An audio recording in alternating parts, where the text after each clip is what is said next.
और बिहार में तो मैंने राहुल गांधी को तो कोई जानते नहीं है, कोई मैंने वह राजनीतिक बात बिहार में समाप्त है। राहुल जी कभी भी अच्छा लीडर बिहार का नहीं, देश का नहीं, कभी कहीं का भी नहीं बने। वो एक पंचायत लायक लीडर नहीं है। जो आलू से सोना उगाएगा, जिसके बात करने के कोई तुक नहीं है, तो पंचायत लायक वो लीडर नहीं है। महागठबंधन के लिए सेमीफाइनल है और प्रशांत जी के लिए फाइनल है। प्रशांत जी चारों चित होंगे इस बार, और उसके बाद फिर मुंह खाने गिरेंगे, उसके बाद उठने लायक वह नहीं रहेंगे। हम अपने गार्जियन को अगर पैर छूते हैं, सम्मान देते हैं, तो हम शर्मसार कर रहे हैं, और आप उसे गाली देते हैं तो वो आपका अच्छा करते हैं। बिहार में दूसरा एम्स बनने के लिए आधारशिला रखे, तो ये जिसको दिन में दिखाई नहीं दे रहा है उसको कहा जाए। विशेष राज्य का दर्जा मिलेगा, दर्जा होगा, और खाली पैसा का पैसा पैकेज आ रहा है, तो ये दर्जा के बराबर नहीं, ये विकास के नहीं हो रहा है।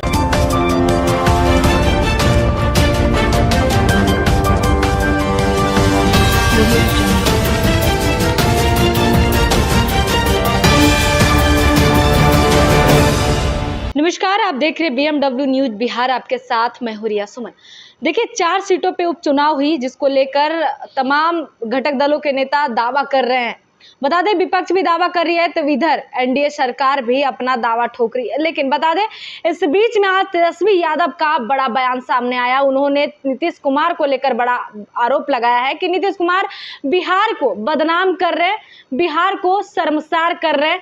पीएम मोदी का उन्होंने पैर छुआ। बता दें, दरभंगा एम्स में उन्होंने शिलान्यास करने पहुंचा और उसी दौरान नीतीश कुमार उनका पैर छूकर उनका आदर किया, जिसको लेकर तमाम प्रक्रिया भी सामने आई। अब चलिए हमारे साथ बातचीत करने के लिए इस मुद्दे पे गोविंदगंज के विधायक सुनील मणि तिवारी सर हैं, बातचीत करेंगे।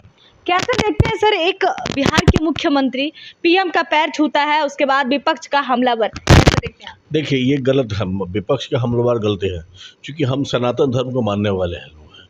अगर कोई हमसे बड़ा लोग है, अगर उससे हम पैर छूते हैं, तो इसमें आप माने तो शक्ति किसी को नहीं होना चाहिए। ये सीधे है कि हम पैर छूते हैं, अपने से बड़े लोगों का पैर छूते हैं, आशीर्वाद लेते हैं, प्रणाम करते हैं। आज भी आप लोग चाहे हम लोग भी किसी बड़े लोगों का प्रणाम करते हैं, और विपक्ष इसको माने मुद्दा बना करके ये कह रहा है, तो ये मुद्दा नहीं होना चाहिए। नीतीश जी को भी कोई ना कोई पैर छूता है, कोई मंत्री जाकर के पैर छूता है, कोई विधायक भी पैर छूता है। तो इसका अर्थ ये नहीं है कि शर्मसार कर रहे हैं, बिहार को बदनाम कर रहे हैं। अरे हमसे मान ले देश का प्रधानमंत्री आया है, और मान ले राज्य का मुख्यमंत्री अगर उसके पैर छू करके प्रणाम करता है, तो ये बात गलत है। बिहार को शर्मसार कर दिए, ये गलत है, का पैर छूते ये गलत बात है। वो तो वो जो व्यक्ति अपने बाप को नहीं मानता होगा, तो जिसके परिवार में ये सब नहीं होता होगा, वही ये सब कहने लायक होगा। आज मान लीजिए कोई माने ये कैसे कहेगा कि शर्मसार कर दिए, किस आधार पर शर्मसार हुआ? हम अपने गार्जियन को अगर पैर छूते हैं, सम्मान देते हैं, तो हम शर्मसार कर रहे हैं, और आप उसे गाली देते हैं तो वो आपका अच्छा करते हैं। तेजस्वी जी कह रहे हैं कि वो पीएम के गोदी में जाके सो गए हैं, इसीलिए विशेष राज्य का दर्जा नहीं मांग रहे, एक साथ हो गए, तो विशेष राज्य का दर्जा बिहार को नहीं दिला पा रहे हैं। देखिए, वो जब थे कांग्रेस के सत्ता में थे, तो उस समय विशेष राज्य का दर्जा काहे नहीं ले लिए? हम पूछते हैं, इसमें जो आप प्रधानमंत्री जी ने जितना पैकेज दिया है, विशेष राज्य के दर्जा से ऊपर का पैकेज है। अभी आप एक एम्स दिए और उतना कई करोड़ों का आधारशिला रखे, ये विशेष राज्य का दर्जा से कम है क्या? बिहार में दूसरा एम्स बनने के लिए आधारशिला रखे, तो ये जिसको दिन में दिखाई नहीं दे रहा है उसको कहा जाए। विशेष राज्य का दर्जा मिलेगा, दर्जा होगा, और खाली पैसा का पैसा पैकेज आ रहा है, तो ये दर्जा के बराबर नहीं, ये विकास के नहीं हो रहा है।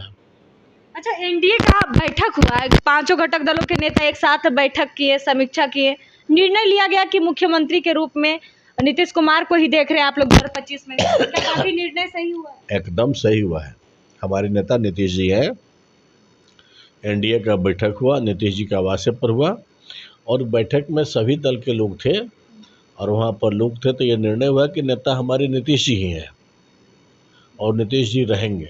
लेकिन एनडीए में तो बहुत सारे चेहरे हैं, चिराग जी भी है, तो नाराजगी चिराग जी भी जता रहे हैं कि उनका भी बयान काफी आया है कि अगर हमारा बात को नहीं माना जाएगा तो हम केंद्र को लात मार देंगे, बिहार सरकार को लात मार देंगे। नाराजगी तो जता ही रहे चिराग। देखिए, ये बात हम लोग नहीं जानते हैं। नाराजगी, राजनीति में नाराजगी होता है, और नाराजगी बाहर नहीं आता है, घर में होता है। तो चिराग जी ऐसा कभी बात नहीं बोले हैं कि केंद्र को लात मार देंगे, बिहार को छोड़ देंगे, ऐसा बात कभी उन्होंने नहीं बोला है। नहीं, स्टेज से एक बोला है उन्होंने। नहीं, कहीं आप हमको बताइए वो स्टेटमेंट कहाँ बोले हैं।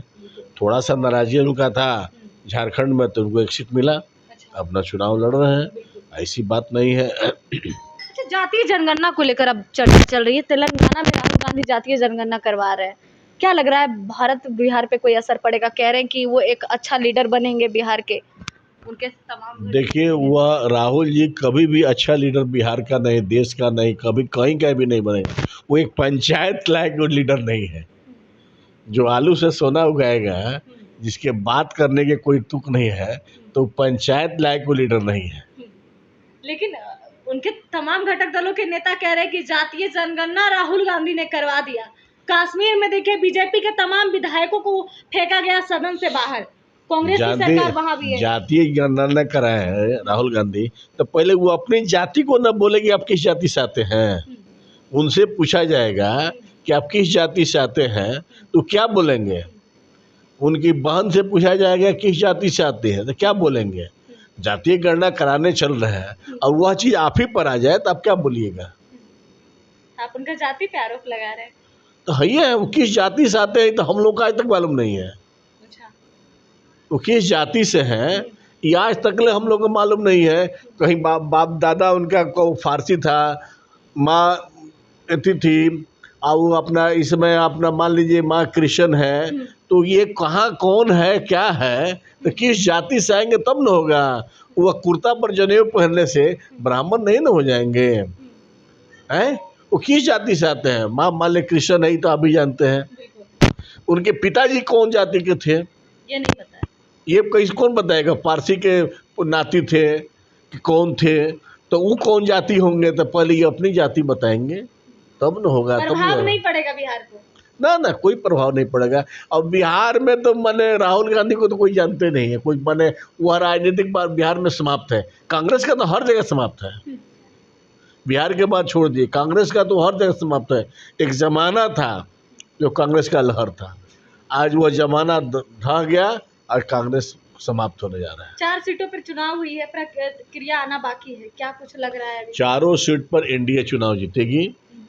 तेजस्वी जी ने इस पे भी दावा किया कि 3 सीट पहले से हमारे पास था, 1 सीट और जीत लेंगे। देखिए, तेजस्वी जी के दावा करने में कुछ नहीं है। 23 तारीख को कोई ज़्यादा दिन नहीं है। हाथ कंगन का आरसी क्या अभी तुरंत होगा, हाथ कंगन का आरसी नहीं है। 23 तारीख को रिजल्ट निकलेगा, तेजस्वी जी भी देख लेंगे और पीके जी भी देख लेंगे, प्रशांत जी भी देख लेंगे। अच्छा, प्रशांत किशोर को लेकर आप कह रहे हैं, लेकिन प्रशांत किशोर का तो बड़े बड़े दावा है। एक बात जान लीजिए, ये जो उपचुनाव है प्रशांत जी के लिए फाइनल मैच है। अच्छा, इसी पर पता चल जाएगा। हाँ, इसी पर फाइनल पड़ रहा है। और महागठबंधन के लिए सेमीफाइनल है कि ना। महागठबंधन के लिए सेमीफाइनल है और प्रशांत जी के लिए फाइनल है।